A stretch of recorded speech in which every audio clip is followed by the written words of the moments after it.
ወንድሜ ተቀይረሃል፣ ወንድሜ ተቀይረሃል። ግን ለምንድን ነው የተቀየርክብኝ ወንድሜ? ሰላም ጤና ይስጥልኝ። ውድና የተከበራችሁ የዩና ሚዲያ ቤተሰቦች ሉሃና ድራማ ክፍል 29ን ይዤ መጥቻለሁኝ። እንግዲህ አድናን ቪዲዮ አውጥቶ ሁለቱንም ቁጭ አድርጎ ባንድ ቪዲዮ እንዳው ጋብዟቸው ነበር፣ ሮቤልና ሚራን። እናም ያ ቪዲዮ የእነሱ የብልግና ቪዲዮ ስለነበር ሚራ በምታዩት መልኩ አንገቷን ደፍታ የምትናገረው አታለች። ይሄ ደፋር ወንድሙ ግን አሁንም በኩራት ልክ ጀብዱ እንደሰራ ሰው ደረቱን ነፍቶ ለመከራከር አፉን ከፍቷል ማለት ነው። እናም እንደምታየው አይደለም ምናምን እያለ እንግዲህ ብቻ ለማብራራት ሞከረ። የምር እዚህ ጋር የአድናን በቃ ምን አይነት ብቃት እንደሆነ አላውቅም። ትዕግስቱ የመጨረሻ የሰው ልጅ ይሄን ያህልም ትዕግስት አለው እንዴ ነው የሚያስብለው። እናም እንግዲህ በዚህ መልኩ ጥሏቸው ከሄደ በኋላ እስ በራሳቸው ተነስታ በሩን ዘጋችው፣ ልክ አድናን ሲወጣላት። ከዛም አብቅቶልናል፣ ጉዳችን ፈላ፣ ምንም አማራጭ የለንም፣ አበቃልን በቃ እያለች እንግዲህ በፍርሃት እየተንቀጠቀጠች ስትገኝ፣ እሱ ግን አይ በጭራሽ በህይወት እስካለን ድረስ እስከ ተነፈስን ድረስ አበቃ የሚባል ነገር የለም፣ ገና ነን አልጨረስንም አላት። አንተ ደግሞ አፍንጫ ስር ሞት ተደግሶልህ ሞት አይሸትህም እንዴ? ምንድነው አሁንም ተስፋ አለን የምትለው? ያንተ ትንፋሽ አፍንጫ ስር ሞት ተደግሶልህ እስክትሞት ነው ወይ እያለች እንግዲህ ሚራ ለሱ ለመናገር ለማስረዳት ሞክራለች። እሱ ደግሞ አይ በጭራሽ ሚራ እጅ አልሰጥም ነው ምልሽ፣ እኔ ከዚህ ቤት የትም አልወጣም አላት።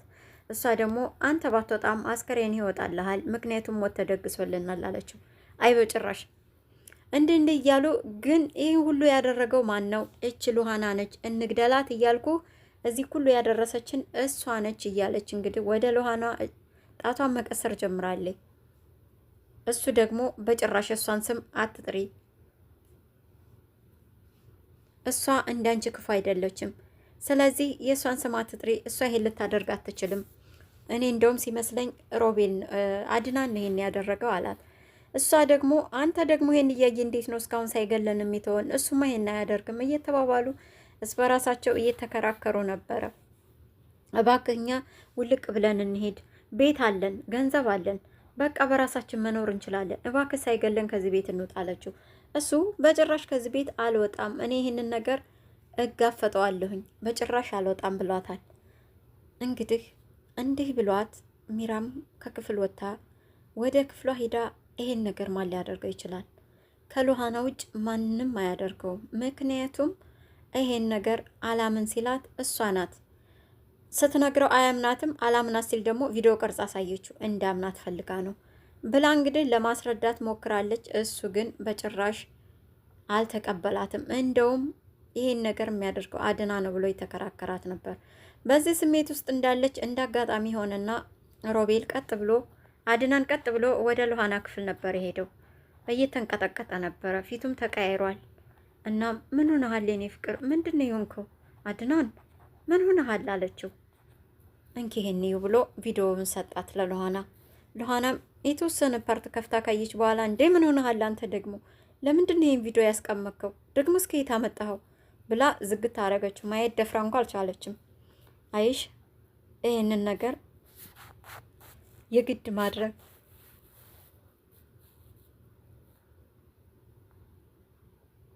የግድ ማድረግ ስለነበረብኝ አደረኩት አላት። ማለት እንዴት አለችው።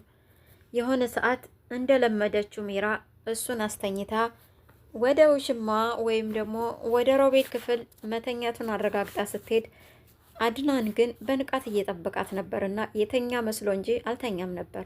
እንዲህ ብላ በእጆቿ አይኑን መተኛቱን ካረጋገጠች በኋላ ከመኝታ ክፍል ተነስታ ወደ ሮቤል መኝታ ክፍል ስትገባ እየተጠባበቃት ነበርና እጅ ከፍንጅ በቪዲዮ ካልያዝኳቸው መቼም አያምኑልኝም ብሎ ስላሰበ ቀስ ብሎ ተከተላት ስልኩን ይዞ። እናም ቀስ ብሎ ስልክ ይዞ ተከተላትና እንግዲህ የነበረውን ሁኔታ በትክክል ቪዲዮ ቀረጻቸው ማለት ነው። እንደዛ ማድረግ እንዴት አቅሙን አገኘው? እንዴት ተሳስቻለ? አለችው ሉሃና። ያው ደንዝዣለሁ ማለት ትቻያለሽ። አንድም ደግሞ ከልብሽ ስታስወጪው ያንን ሰው ለዛ ሰው ምንም አይነት ስሜት አይኖርሽም። የምትጎጂውና የምታዝኒው እኮ ለዛ ሰው የሆነ ስሜት ሲቀርሽ ነው። እናም ደንዝዤ ነበር ማለት ትችያለሽ። እናም እንዳልኩሽ ከልቤ ወጥተዋል ሁለቱም። ለዛ ነው ይህን ነገር ባላደርግ ኑሮ እኔን እንደ ድንጋይ ሁሌ እያታለሉኝ ነበር የሚኖሩት። ማጫወቻቸው ነበርኩ። ይሄን ነገር እነሱ መቼም አያምኑም አይነግሩኝም ነበር ይሄን ባላደርግ አላት። እሱ ስልክ ነህ አለችው። ያው ላንተ እንዳይከብድ ብዬ ነው። ምንም የሚከብድ የለም እስካሁን ካለፍኩት በላይ አይከብድም አላት። እሺ ብላ እንግዲህ እነሱን ተተለያዩ በኋላ ወደ ሚራ ክፍል ሉሃና ሄደች። ከዛም እንግዲህ ሚራ አንቺ ማትረቢ አንቺ ነሽ አይደል ቪዲዮውን የቀረጽሽው አለቻት። ውይ ሚራ አንቺ ደግሞ ምን አይነት እንደው ማፈሪያ ነሽ። እኔ አንቺን ቢያረገኝ ቀና ብዬ እንኳ ለማውራት አልችልም ነበር። አሁን ያሳሰበሽ አንቺ ድርጊት ነው ወይስ ካሜራማኑ ነው? ምን አይነት ፍጡር ነሽ ግን አለቻት። አንቺ እኔ መሆናችን ዝም ብለሽ ተናገሪ፣ ጥያቄ የምልሽ አንቺ ነሽ እየቀረጽሽን አለች። አይ እኔ አይደለሁም ራሱ አድናን የቀረጻችሁ አለቻት። ማለት እንዴት ነው አለችው። እሷም ያው ስለ እናንተ የምነግረውን ሁሉ በተግባር አዞረው። ምክንያቱም እንዴት ሳይገለን ስላት እናንተን ቢገላችሁ እኮ ለእናንተ ሞት እኮ ረፍት ነው።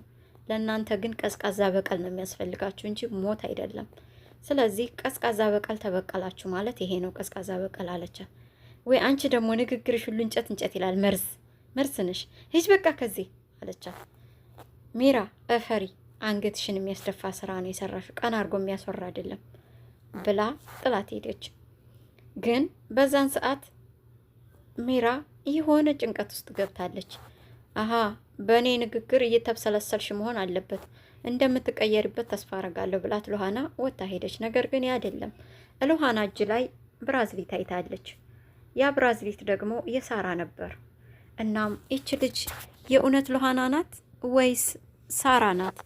ይች ልጅ የእውነት አልሞተችም እንዴ እያለች በዛ ሀሳብ ውስጥ ና ነበር እንጂ ስለ ሉሃና ወሬ አልነበረም የምትብከነከነው። ቶሎ ሉሃና እንደወጣችላት ወደ ሮቤል ክፍል ሩጣ ሄደች ሚራ። እናም እኔ አጠራጥራኛለች ይች ልጅ፣ ምኗም ደስ እያለኝ አይደለም አለችው። ማለት አላት። እጇ ላይ የሳራ ብራዝሌት እጇ ላይ ያለ ነው ምልህ። የሳራ ጌጥ ሉሃና እጅ ምን ይሰራል? ይች ልጅ የእውነት ግን ሳራን ስለ መግደልህ እርግጠኛ ነህ ሮቤል አለችው። አዎ ምን ያህል እርግጠኛ ነህ አለችው። ልክ አንቺ ሳራን ስቀብራት የያሽውን ቪዲዮ እርግጠኛ የሆንሽውን ያህል አላት። አይ እኔ ግን እርግጠኛ መሆን አልቻልኩም አለችው። እንዴት ሲላት የሳራን የእጅ ጌጥ ሉሃና እጅ ላይ ያየሁት። ስለዚህ ይች ልጅ ተመልሳ መታ ራሷ ሳራ ናት። ሉሃና የምትባል ከነመፈጠሯም የለችም። አውቃ ነው የምታወዛግበን። እኔ ስትመጣ ጀምሮ ደስ አላለችኝም። እባክህ ሮቤል ንቃ። የሆነ ነገር አደንዝዛናለ። ቤቱን በጠበጠችው። ሰላሜ ነሳች፣ ፍቅሬ ወሰደችብኝ። በቃ ይች ልጅ ማነች? እኔ ላብድ ነው አለችው። እንደሱ ነው እንዴ ሚራዬ? በቃ ይሄን ነገር ለማጣራት ለእኔ እንድትስጭኝ። አንቺና እኔ ጸበኛ መሆን አያዋጣንም፣ ብንስማማ ነው የሚሻለን። በቃ እኔ ሉሃናን እንዲቀርባት እርጅኝ፣ ስለዛ እውነቱን ላጣራ፣ አንቺ ደግሞ የሆነ ነገር እያረግሽ አገዥኝ አላት። አረ ምን ነው እሷ ልቀጥርልህ ላብስልልህ እሷን? አንተ ደግሞ እንዲህ እንኳ ሆነ አሁን ወደ እነሱ ነው የምታስበው? አንተማ ወይ ሳራን ወይ ሉሃናን ከሁለት አንዳቸው ብቻ ፍቅር ይዞሃል። ስለዚህ እኔ እንዳበስልልህ ነው የፈለግከው። በጭራሽ አላደርገውም። እኔ እንደፈለግኩ አርጌ በራሴ መንገድ አጣራለሁ ማንነቷን። አርፈት ተቀመጥ ብላ ጥላው ሄደች ማለት ነው። እናም እንግዲህ እንዲህ እያለ በዚህ መካከል ሮቤል ተደስቷል። ለምን ካላችሁኝ የሚራ መወዛገብ ለሱ ጥሩ ነው። ምክንያቱም የሳራ እጅ ጌጥ ነው ብላ እያሰበች ስለሆነ ጌጡን የሰጣት ደግሞ ሮቤል ነው። ይሄ ነገር እያወዛገባት ነው። እናም ግራ በተጋባችበት ስሜት እንዳለች አድናን ሌላ ክፍል ነው ያለው። እናም ሮቤል ያንን ካርታና ፕላን መወዛገቧ ለሱ የሚራ መወዛገብ ለሱ ጠቅሞታል። ምክንያቱም ገዳይ ነው አይደለም የሚለውን እንድትወዛገብ ያደርግልኛል በሚል ሀሳብ ውስጥ ይመስለኛል። በዛ ላይ ደግሞ ሚራ ሉሃናን እኔ እንድቀርባት እርጅኝ ሲላት እምቢ ስላለችው በጣም ተናዷል። እስካሁን እኮ ሉሃና አቅፌ ውስጥ ትገባ ነበር። አንቺ የተረገምሽ ሚራ፣ እሺ ብትይ ምን አለበት ብታቀራርቢን እያለ እየተበሰጫጨ ነበር ያለው። እንዴ እያለ እንግዲህ ሮቤል የሆነ ስልክ ደውሎ ሚራ የሰጠችውን ካርታና ፕላን ለሆነ ሰው ሰጥቶ ያን ካርታና ፕላን የትኛው አካባቢ ቤቱ እንደሚገኝና ትክክለኛ መሆኑን አረጋግጦ እንዲነግረው፣ አለፍ ሲልም ደግሞ ቤቱን ቶሎ ብሎ መሸጥ እንደሚፈልግ ተናግሮ ለሆነ ሰው ተመልሷል። ግን የወጣው ያው መቆም ይችል የለ የወጣው በእግሩ ነው። ዊልቸሩን ክፍሉ ጥሎ ማለት ነው እንደተለመደው ማንም ሳያየው ተደብቆ ነበር የወጣው እና በድንገት ሚራ ስትመጣ ማንም የለም ክፍሉ። ደነገጠች። የተኛ አስመስሎ ፍራሹን ነበር የሄደው። ቀስ አድርገው ስገልጠው ትራስ ነው ያለው። በጣም ተናዳለች። ሮቤል ከኔ ጀርባ ጨዋታ ጀምረህ ነው? በል ማንኛችን እንደምናሸንፍ እናየዋል። ጨዋታህን ቀጥልበት ብላ በጣም ተናዳ በሩን ዘግታ እንዴት ተነጥፋ አንጥፋ ጥላለት ወታለች። ግን የሚገርመው ደግሞ አድናን መጥቶ ነበር። አድናን መጥቶ ሲገልጠው ትራስ ነው ያለው። ስለዚህ በትራሱ አስመስሎ እሱ ውስጥ ገብቶ ተሸፍኖ ተኛ። ቀስ ብሎ በሩን ከፍቶ ማንም አላየኝ፣ ማንም አልሰማኝም ብሎ ሮቤል እንደለመደው በሩን ከፍቶ ሲገባ አድናን ከፍራሽ ውስጥ ወጥቶ ብቅ ብሎ ይዞታል ማለት ነው። ውድ የወይኗ ሚዲያ ተከታታዮች ለቤቴ አዲስ የሆናችሁ ቤቴን ሰብስክራይብ በማድረግ የደወል ምልክቷን በመጫን ደግሞ ሁሌ አዳዲስ የምለቃቸው የድራማ ትረካዎች እንዲደርሷችሁ ይሆናልና ቤቴን ላይክ በማድረግ ቪዲዮውንም ቤቴን ደግሞ አዲስ የሆናችሁ ሰብስክራይብ በማድረግ አበረታቱኝ። ሀገሬ ልጆች 1000 ሰብስክራይብ ያገኘሁትም በእናንተ ነው። ከዚህም በላይ ደግሞ እንደምታበረታቱኝ አምናለሁ። የሀገሬ ልጆች ሰላማችሁ ይብዛ ባላችሁበት። ሉሃና ድራማ እንግዲህ ክፍል 29 የዛሬው ይሄንን ይመስል ነበረ። በመጨረሻ ደግሞ አድናን የፍች ደብዳቤ ይዞላት መጥቷል። ለማን ካላችሁኝ ለሚራ። ሚራ ደግሞ በጭራሽ ይሄንን አልቀበልም ብለዋለች። እየለመንኩሽ አይደለም እያስገደድኩሽ ነው አንብቢው አላት። ስታነበው የፍች ነው። እሱን ደግሞ ላደርግ አልችልም አለችው። እናም ሲጀመር እችን ሳራ ለማግባት ብለህ ነው አይደል እኔን ልፈታኝ ያልከው አለችው። አያገባሽም፣ የእኔ ምርጫ ነው የአንቺ ምርጫ አይደለም፣ ደግሞ አይመለከትሽም እኮ ይሄን ለማድረግ አላት። ሲጀመር እቺ ሉሃና ትሁን ሳራ ትሁን አልለየላትም፣ ሁላችንም እያታላለችን ነው። እጇ ላይ ያረገችው ጌጥ ራሱ የሳራ ነው። ስለዚህ ሳራ ራሷ ተመልሳ መታ እንዳይሆን እያልኩ ነው አለችው። አረ ይሄንም አልነገረሽም እንዴ? ይሄ ነገር ምንድን ነው? ተጣልታችኋል እንዴ? ከሮቤል ጋር እየተግባባችሁ አይደለም? ብትግባቡ ሳይሻላችሁ አይቀርም። የተለያየ ቋንቋ እያወራችሁ ነው። ራሱ እኮ ሮቤል ነው አንጥቶ የሰጣት ብራዝሊቱን አላት። ደነገጠች። ከፍቹ በላይ የሮቤል መክዳት ደግሞ በድጋሜ ሌላ ስብራት ሆኖባታል። በመጨረሻም እንግዲህ አድናን ወይ ፍቹን በፈቃድሽ ትፈርሚያለሽ፣ አለበለዚያ ከፋይልሽ ጋር ቪዲዮውን አያይዤ ከወንድሜ ጋር ቤቴ ውስጥ እየማገጠችብኝ ብዬ በፍርድ ቤት ከወነ ውርደትሽ ትፈችኛለሽ። ምርጫ ያንቺ ነው። እኔ ግን የልጅ እናት ነሽ ምንም ቢሆንና እንድትዋረጅ በአደባባይ አልፈልግም።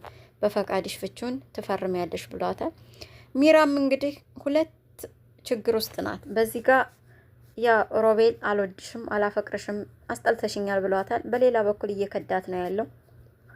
እዚህ ጋር ደግሞ አድናን የፍቺ ወረቀት አምጥቶ በግድ እንድትፈርሚ ብሏታል። ምርጫው እንግዲህ የትኛውን ትምህርት ይሆን? በቀጣይስ ምን ይፈጠር ይሆን? አድናን ደግሞ ሮቤልን እጅ ከፍንጅ ይዞ እንደሚቆም አረጋግጧል። ስለዚህ ቀጣዩ ክፍል ምን ሊሆን እንደሚችል ይዤላችሁ መጣ ይሆናል። የወይኗ ሚዲያ ነው። ሰብስክራይብ በማድረግ አበረታቱ። ሰላማችሁ ይብዛ።